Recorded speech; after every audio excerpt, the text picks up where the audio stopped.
Okie dokie. Hi everyone. Welcome again to AuthorStory. I'm Alexander Lim, your host.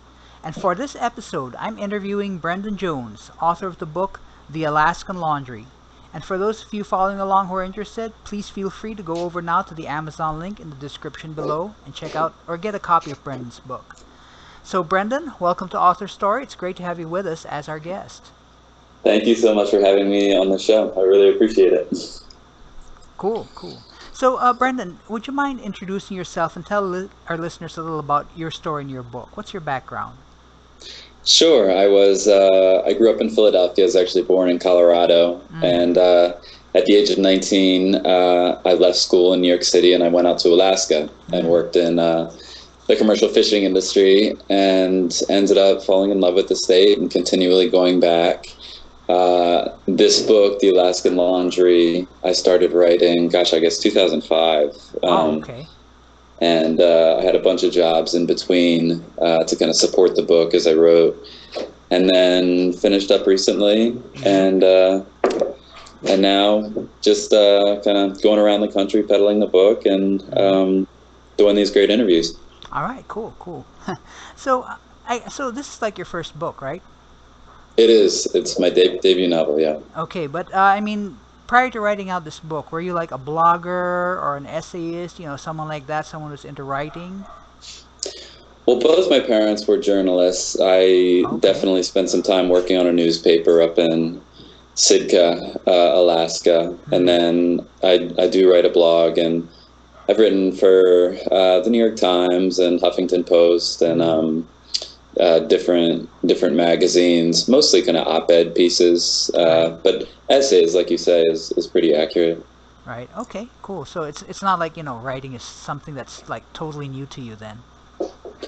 No, but the novel was definitely something that was totally new to me. Although I did try and write a novel before and finished it, and it was not very good. But the second one definitely, I think, took from those mistakes I made and hopefully made it into something better. All right, cool, cool.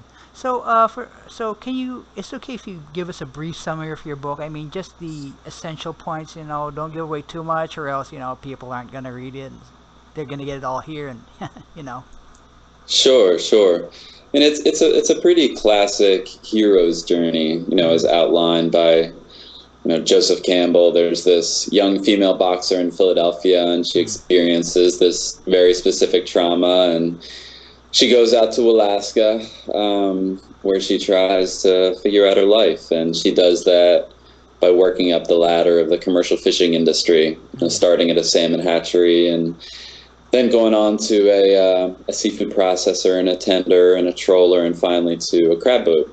Right. In the Bering Sea, and she I guess uses Alaska as a proving ground. And at the end of the novel, I would call it a meditation on home. This main character, Tara Marconi, trying to figure out what home means to her and whether it's something she can work for and create with her own hard work, or whether it's something you're born into that you can't escape. Okay, so it sounds like the theme. It sounds like it would resonate with a lot of people. I mean, I'm sure quite a few of us are kind of thinking about the same thing, wondering about the same thing as well. Yeah, I think it's a pretty central theme in people's lives, this idea of nostos, that you first get in Ulysses, this fascination with homecoming. And, of course, nostos is the root of nostalgia, and you're always thinking about home and where you came from, and that continues to have echoes throughout your life, no matter where you go. Right, okay, cool. So, Brandon, what inspired you to write your book? I mean, what made you think of writing the book out in the first place? Oh, I started with a bunch of different characters, and I definitely didn't have the book that you hold now in your hands in mind when I first started. I wrote 10,000 words for about 10 different characters, and then started bumping them up against each other, and one by one the characters kind of fell by the wayside, and I certainly had no intention of writing a female protagonist, I can tell you that. Right. But by the end of the book, she was the kind of the last one standing. Okay. And the book became about her. All right, cool. So you mentioned that you started writing this book in 2005. I mean, right now it's 2016, and I believe the book's just come out recently, right? Just a couple of days ago, something like that. Yeah. Why, if I might ask, why did it take so long? Yeah, that is a long time, isn't it? Yeah, it's Yeah, as I mentioned a little bit before, I was doing other work largely to try and support myself while writing the novel.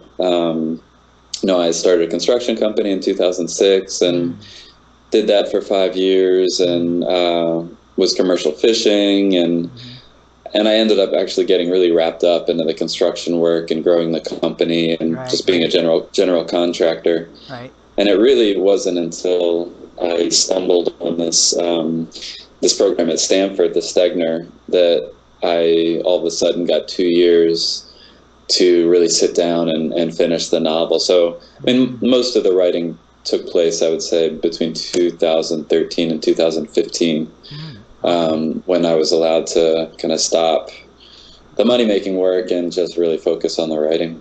Right. Okay. Cool. Well, I'm glad you took that time off because I mean, the book's finally out. The book's finally completed. I know it feels really good, I gotta say. Yeah. Pretty cool. Pretty cool. Okay. The lead character you mentioned is Tara Marconi. She's I probably describe her as a feisty lass. And you mentioned that she originally didn't think about this book for a female protagonist. Is she based on any person you know, or is she like an amalgamation of several people you know? Yeah, I mean, I think that's a hard question for a fiction writer. I reckon. There's Yeah. rarely very strict parallels, but I had a very strong mother growing up Mm, who put herself through school at night and worked full days and raised a family as a single mother. right. And if I were to point to anyone, and Tara certainly doesn't have physical characteristics of my mother, but as far as the spirit, the shape of her heart, I'd say she's probably the closest. Mm. Okay. Okay. Got that. What inspired you to make her a boxer in the first place? Were you like a boxer yourself or something like that? I was, yeah, I boxed in Philadelphia and then boxed in college Mm. for the team and continued boxing a bit after that.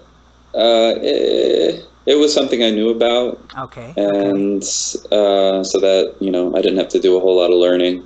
Okay. And I also wanted to, as you described her, a feisty lass. I wanted to give her a feisty dimension that existed before she went out Right. to Alaska, just to show that there's something about the engine inside her that's always been feisty. It wasn't Alaska that made her that way. Right. Right. Cool. Cool. All right. Cool. So I mean, all right. So let's talk a little bit about Alaska. I mean, like me personally, I only know of Alaska from what I've read, and as well as what I've seen from like TV shows and Discovery Channel, like Deadliest Catch. You mentioned you've been in Alaska for quite some time. How did your being in Alaska influence the setting of this story within Alaska itself? Well, the novel really takes place in Alaska, and having spent quite a bit of time there, I suppose that would be the influence. It's just hard to get away from the landscape and the Mm-hmm. community on a small island. Right, right. So that was hard to have. I mean, the I hate when people say a place is a character in a book, but Okay. Alaska and Southeast Alaska is definitely a very strong landscape that I hope comes through in the writing. Yeah. Um, Hmm. yeah. Well, yeah. Okay. I mean, the setting then. My mistake then. Alaska's a setting rather than as a character then. My mistake. Oh no. I mean the setting, sure. Just a backdrop that. I mean, you look at all those reality shows. I think they're like 14 or 15 filming as we speak, and Yeah, yeah. no, it's people coming. So many people come to Alaska have their own issues that they're dealing with and their own complicated pasts, and it makes great TV or it makes a great novel when you have somebody with this complicated, fraught past coming into a land where there are so many difficulties and Mm. physical difficulties. So to see how somebody acts and reacts in a moment of trauma while also struggling emotionally with stuff from the past, I think makes for a powerful story. Right, right, okay, and definitely, I mean the Alaskan environment. I mean, it's from what I understand, it's not it's not your urban kind of like LA kind of environment. This is really like nature and weather, harsh weather, and all those things. It is. It is. So your character is brought out in sharp relief by all that physical unsureness and danger and all that stuff you mentioned. I can imagine. I can imagine. So I'm just curious, Brendan, did you do any crab fishing while you were in Alaska? Yeah, I did one crab opener. It was a Tanner crab opener, but it was in Southeast Alaska and it was Mm, in protected waters. But no, I never went up to the Bering Sea and worked on a big crabber. right, right. I think that in a strange way that was the easiest part to write because I hadn't actually done it. I could just read about it and imagine it and do the more kind of conventional way of writing it. Right. So you didn't like have to do much research on the crab fishing industry then before I actually wrote this book out then.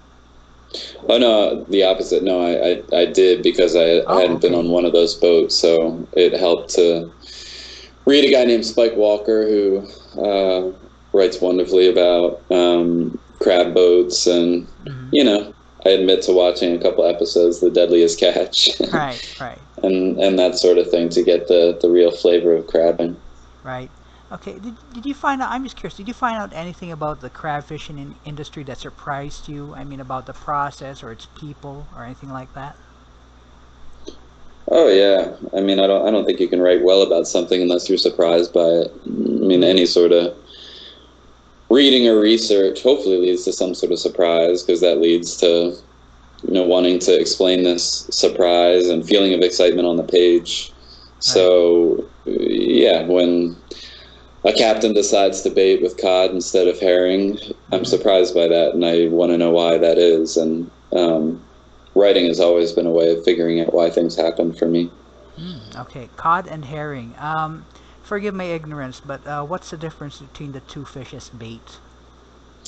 Oh, I mean, they're two, obviously two very different fish. Herring are Right. small and kind of this opalescent, very oily fish, and cod are bigger fleshed. And it just happens to be what the crab might be eating at the time. Same way you Oh. would bait a hook with what a fish might be wanting to eat at the time. If they're eating cod, you bait with cod. Mm-hmm. Mm-hmm. Oh, okay, okay, interesting. I didn't know that. Okay, that's interesting information right there. Yeah, exactly. So you were surprised by that information in the same way I was surprised by it when I read about it and eventually wrote about it, I guess. Yeah, cool, cool. I got that. All right. So, I mean, were there any particular people in the crab fishing industry that had any particular influence in the character of Tara? Not necessarily in the crab industry. Oh, okay. Yeah, and you Certainly, mentioned your mom. Yeah. yeah, for other characters on the crab boat. But as far as Tara goes, there are a couple commercial fishermen who were females Mm-hmm. Oh, who okay. I had in mind when I was writing some of the crab scenes for Tara, how they acted when they were on an all-male boat. Uh-huh. Uh-huh. Uh, and their stories. But yeah, again, nobody in particular. Okay, all right, okay, but well, again, for me, that's a little surprising. I mean, I didn't think there would be female crab fishers out in the seas. Oh Interest. yeah, well yeah. I mean that's kind of the fun of having Tara and a female protagonist up there in Alaska instead of a just a young male, which is a much more typical story. Yeah, yeah, They're out there, especially now these days when the fisheries are becoming much more integrated with females, and it's becoming much less of a male show. Okay, cool, interesting. So, how much of your experience went into this book? I mean, I got that you were in Alaska, you were in crab fishing, but how much of your experience really is in this novel? Oh, a fair amount. A fair amount. I mean, I went to Alaska when I was 19, and Okay. I lived in the woods like Tara Mm-hmm. and worked in the salmon hatchery and then the cannery and then a tender and a troller. And there are certainly particulars, such as Kita, her dog. I mean, I do have a dog, but Right. didn't get him the way that Tara gets him. And also the relationships. There was no direct parallel for Newt, although there were a couple guys on the docks who definitely influenced that character. Okay. Yeah. All right, cool. I ask because usually, like with sometimes with fiction writers, sometimes they put themselves in it, and their experiences do show. Yeah, this I mean, the fishing is definitely my specific experience, and I really tried to write it after having done the work rather than just researching it and talking with people who Yeah, actually yeah, did it. So that was very important to me that came across. yeah. Cool, cool. And I'm sure it did.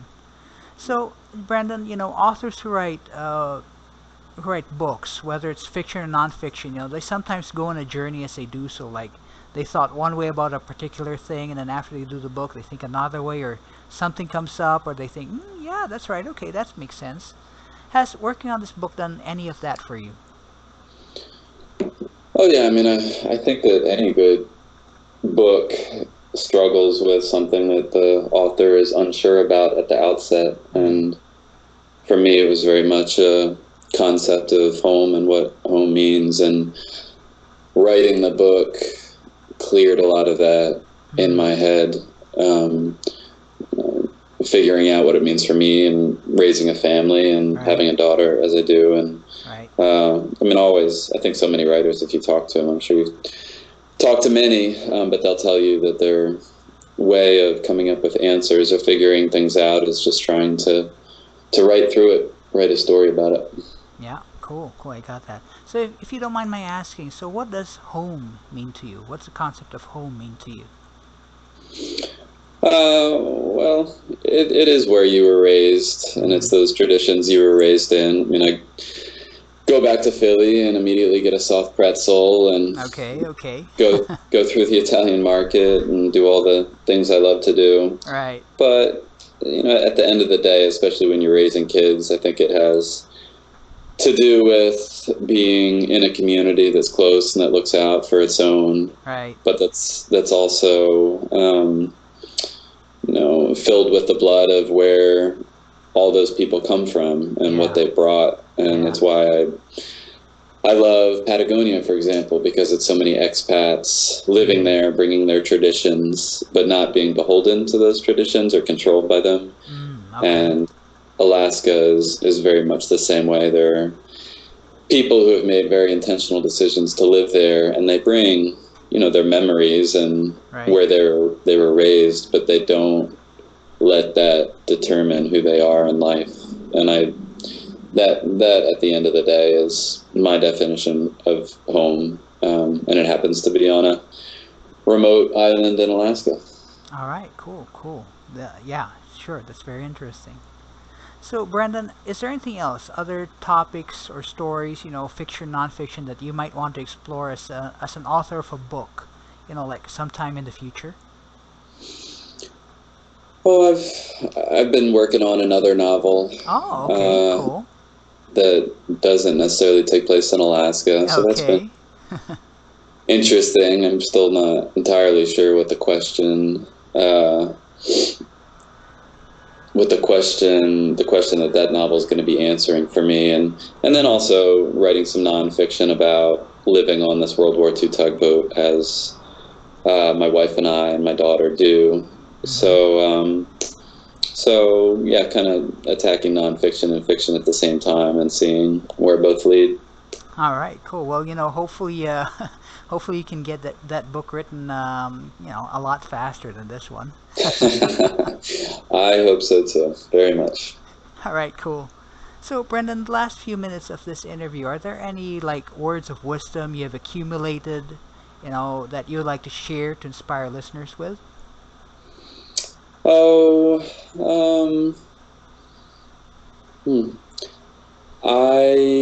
For me, what writing has taught me, and especially writing this book, is just the importance of paying very close attention, just having an exquisite awareness to the world around us, and especially the wild world around us. And I think there is some sort of moral responsibility to not regard humans as self-sufficient and autonomous, but to see them living in a wider world that's in real trouble now. And I certainly didn't set out to write a book in the nature writing genre.